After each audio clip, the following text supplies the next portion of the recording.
Olá, vamos dar início à nossa leitura do dia.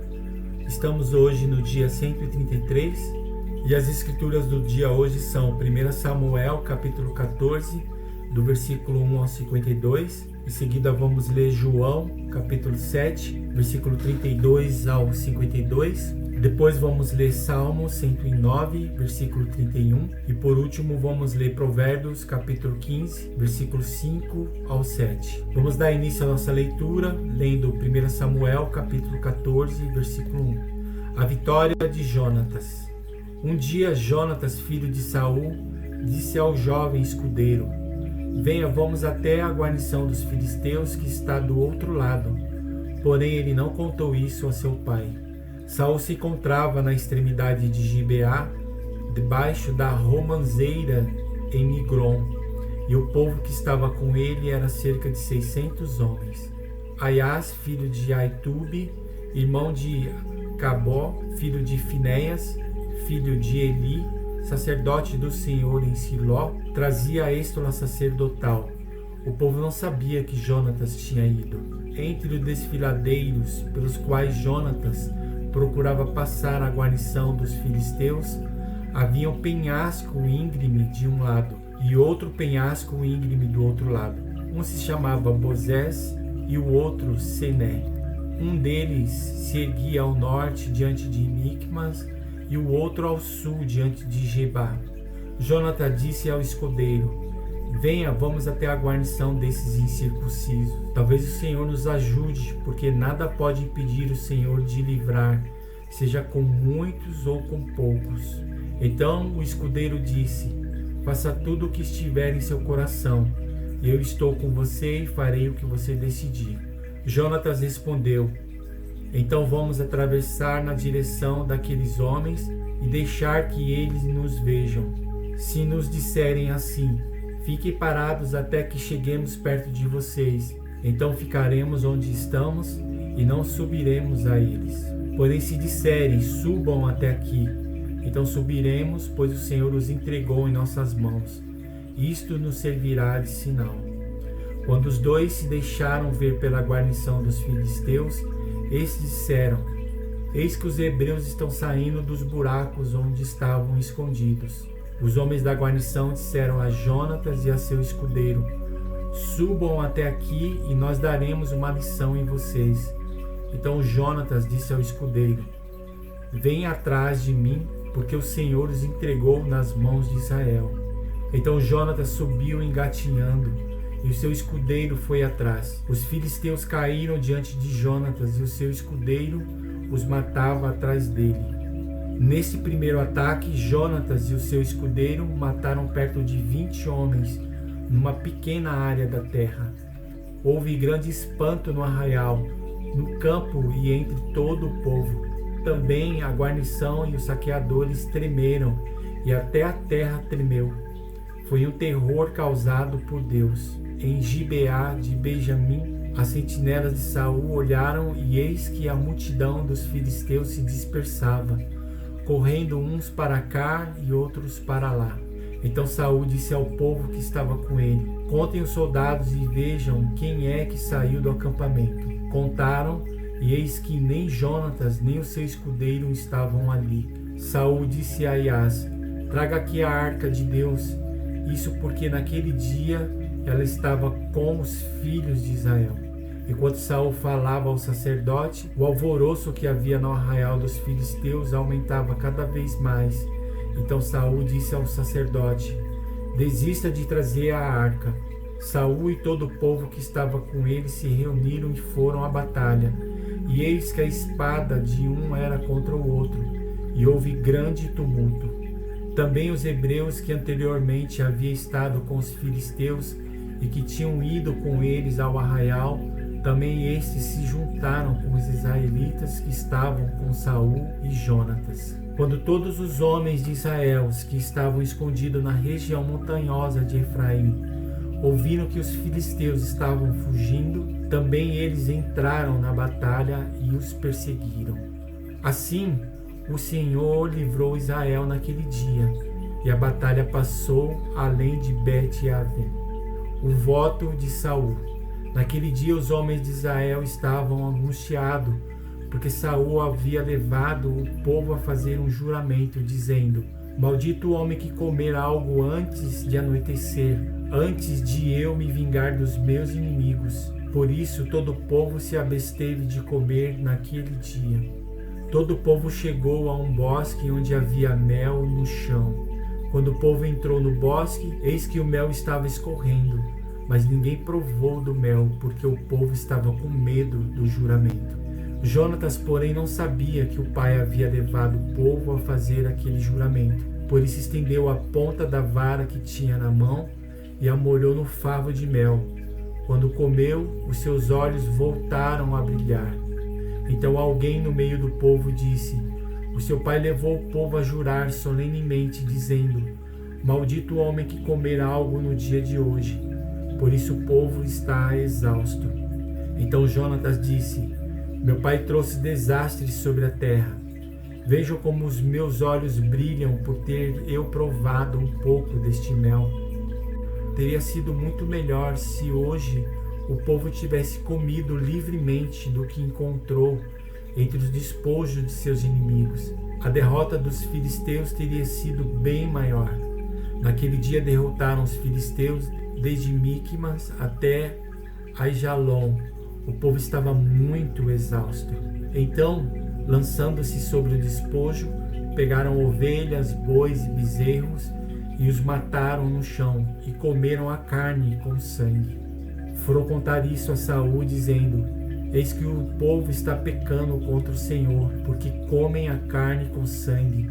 Saul gritou: Traidores, rolem para aqui uma grande pedra. E Saul disse mais: Espalhem-se entre o povo e digam a eles que cada um me traga o seu boi, a sua ovelha, e que os matem aqui, e então comam, e que não pequem contra o Senhor comendo carne com sangue. Então todo o povo trouxe de noite cada um seu boi e o matou ali. E Saul edificou um altar ao Senhor, foi o primeiro altar que lhe edificou. Jonatas é salvo pelo povo. Então Saul disse: Vamos descer esta noite no encalço dos filisteus. Vamos saqueá-los até o raiar do dia, e não deixemos que fique nem sequer um deles. Eles responderam: Faça como achar melhor. Mas o sacerdote disse: Vamos primeiro nos aproximar de Deus. Então Saul consultou a Deus, dizendo: Devo descer no encalço dos filisteus? Tu os entregarás nas mãos de Israel? Porém aquele dia Deus não lhe respondeu. Então Saul disse: Venham cá todos os chefes do povo, informem-se e descubram qual é o pecado que foi cometido hoje. Porque tão certo como vive o Senhor que salva Israel, ainda que o meu filho Jonatas seja o culpado, certamente morrerá. Porém ninguém de todo o povo lhe respondeu. Então Saul disse a todo Israel: Fiquem vocês de um lado, e eu e o meu filho Jonatas ficaremos do outro. E o povo disse a Saul: Faça como achar melhor. Então Saul falou ao Senhor, Deus de Israel: Mostra a verdade. Então Jonatas e Saul foram indicados por sorteio, e o povo saiu livre. Então Saul disse: Lancem a sorte entre mim e Jonatas, meu filho. E Jonatas foi indicado. Então Saul disse a Jonatas: Diga-me o que foi que você fez. E Jonatas respondeu: Eu apenas provei um pouco de mel com a ponta da vara que tinha na mão.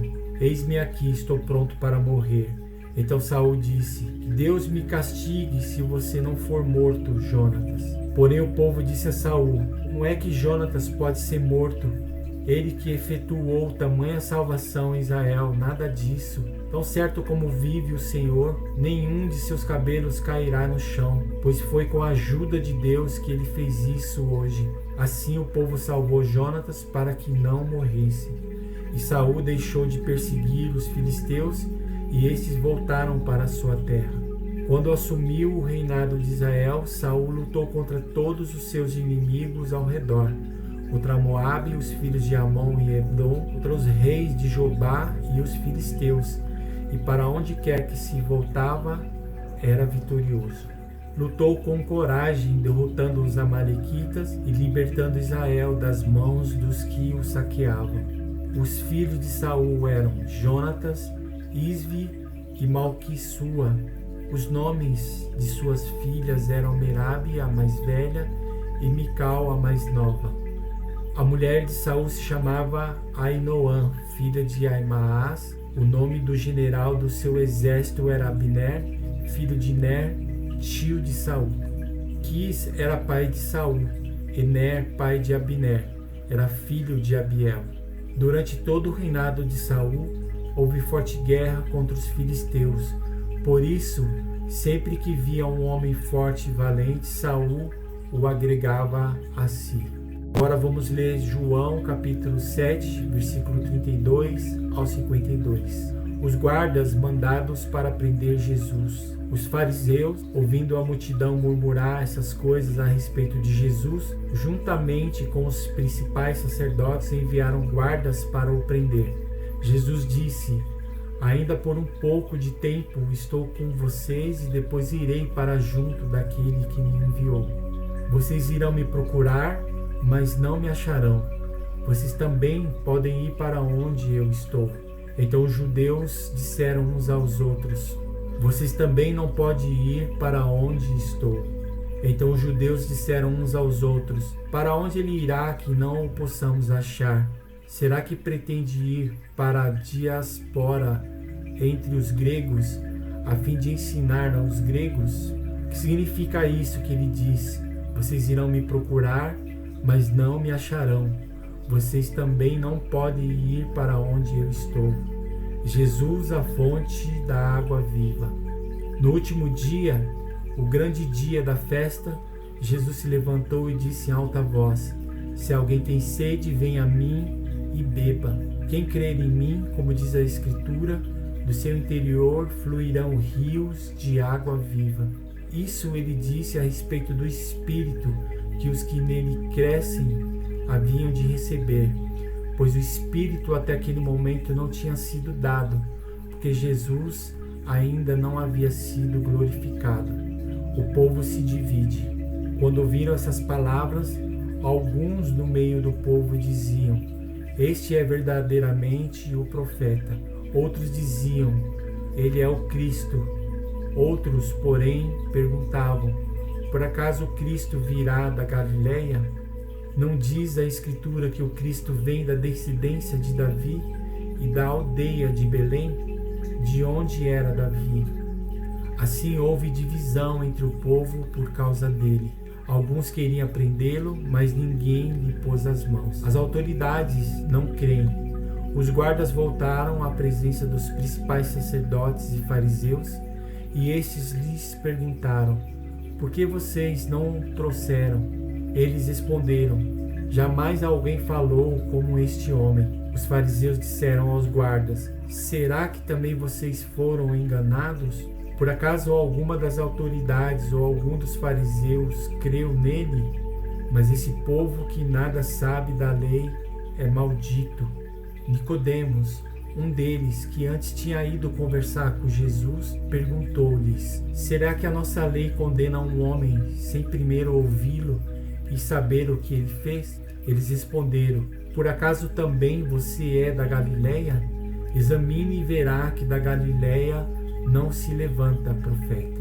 Agora vamos ler Salmos, capítulo 109, do versículo 1 ao 31. Oração de um homem perseguido. O mestre de canto, Salmo de Davi. Ó Deus, do meu louvor não te cales, pois contra mim se abrigam lábios maldosos e fraudulentos, com língua mentirosa falam contra mim. Cercam-me com palavras odiosas e me atacam sem motivo. Em paga do meu amor me hostilizam, eu, porém, oro. Pagaram-me o bem com o mal, o amor com ódio. Suscita contra ele um ímpio, e que à sua direita esteja um acusador. Quando julgarem, que ele seja condenado, e que a oração dele seja tida como pecado. Sejam poucos os seus dias, e outro tomem o seu encargo. fiquem órfãos seus filhos e viúva a sua esposa. Andem errantes os seus filhos e mendiguem, e sejam expulsos das ruínas de suas casas. Que um credor se aposse de tudo o que ele tem, que estranhos saqueiam o fruto do seu trabalho. Ninguém tenha misericórdia dele, nem haja quem se compadeça dos seus filhos órfãos. Desapareça a sua posteridade, e que o seu nome se extinga na geração seguinte. Que a iniquidade de seus pais fique viva na memória do Senhor, e não se apague o pecado da sua mãe. Permaneçam ante os olhos do Senhor, para que faça desaparecer da terra a sua memória.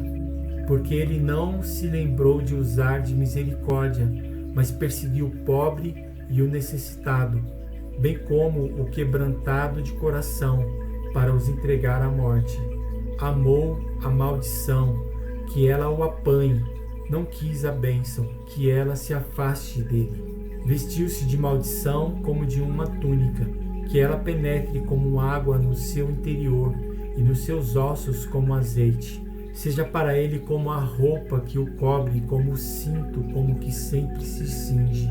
Que este seja da parte do Senhor a recompensa dos que me acusam, dos que falam mal de mim. Mas tu, Senhor Deus, age por mim, por amor do teu nome. Livra-me, porque é boa a tua misericórdia, porque sou pobre e necessitado, e dentro de mim sinto ferido o coração. Vou passar como a sombra que declina, sou atirado para longe como um gafanhoto. De tanto jejuar, os meus joelhos vacilam e o meu corpo defina de magreza. Tornei-me para eles objeto de zombaria. Quando me veem, balançam a cabeça. Socorre-me, Senhor, Deus meu, salva-me segundo a tua misericórdia, para que saibam que isso vem das tuas mãos, que tu, Senhor, o fizeste. Amaldiçoem eles, mas tu abençoa. Sejam envergonhados os que se levantam contra mim. Alegrem-se, porém, o teu servo. Cubram-se de vexame os meus adversários, e a sua própria vergonha os envolva como um manto. Muitas graças darei ao Senhor com os meus lábios, e eu louvarei no meio da multidão, porque ele se põe à direita do pobre, para o livrar daqueles que o condenam. Agora, para finalizar, vamos ler Provérbios, capítulo 15, versículos 5 ao 7. O insensato despreza a instrução de seu pai, mas o que aceita a repreensão consegue a prudência. Na casa do justo há grande tesouro, mas no lucro dos ímpios há infelicidade. As palavras dos sábios difundem o conhecimento, mas o coração dos insensatos não procede assim. E aqui encerramos a leitura do nosso dia. Obrigado por você ter participado até aqui conosco. E amanhã estaremos aqui dando continuidade na leitura da palavra. Nos vemos amanhã e um grande abraço.